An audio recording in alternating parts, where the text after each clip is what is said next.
Қайырлы күн баршаңызға. Бүгін сіздермен сірне дайындаймыз. Арнама тіркеліп қойды ұмытпаңыздар, жаңа видеоларды жіберіп алмас үшін.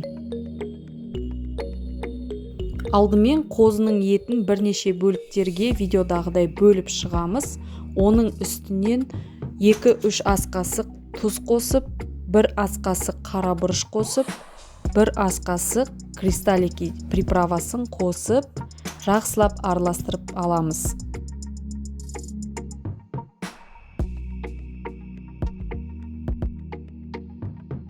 Араластырып алған етімізді мен бір күнге маринадтап қойдым. Ертеңінде қура берсеңіздер болады.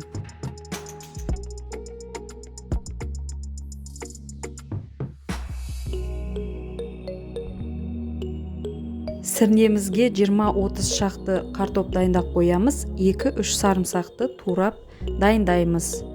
Даладағы қызып тұрған қазан ошақтағы қазанға майды құйып, үстіне етімізді саламыз. Оттың астын қатты жағып, етімізді қызарғанша қуырып аламыз. Бір келкі қуырып алғаннан кейін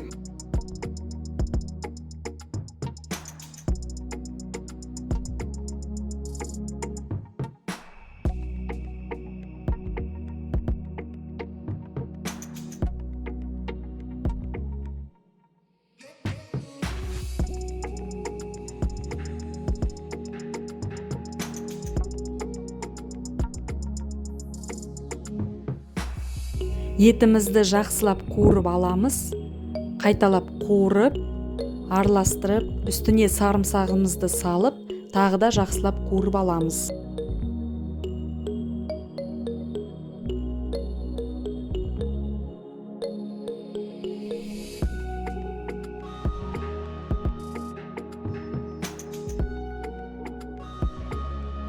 Енді осы сірнеміздің үстіне картопымызды салып, баяу отта сірнемізді 1 сағаттай пісіріп аламыз.